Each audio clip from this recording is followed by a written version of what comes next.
xeógrafo. E que é un xeógrafo? É un sabio que sabe dos onde se atopan os mares, os ríos, as montañas, as cidades e os desertos. Iso é moi interesante. Por fin un verdadeiro oficio.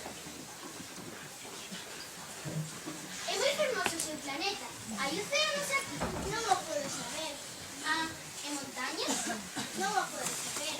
E cidades e ríos e desertos? Tampouco podo saber. Pero vostede é un xeógrafo. Sí, claro, pero non son explorador, nem ten exploradores. O xeógrafo é demasiado importante para andar contando os mares, os ríos, as cidades, os desertos e os océanos.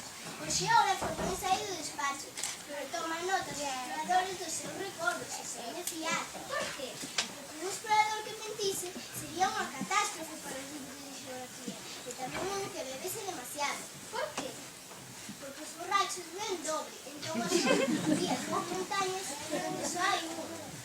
Eu sei un que sería mal explorador. Pero ti ves de moi longe, vasme describir o teu planeta. Teño unha flor. Nós non tomamos nota das flores, Por que? Son a máis bonita. porque as flores son efémeras. Que significa efémera? Significa que están ameazadas de próxima desaparición. Miña flor está ameazada. Claro, Miña flor é efémera e só ten 4 espiñas para se defender do mundo. Que planeta me aconsella visitar agora? a Terra ten unha boa reputación.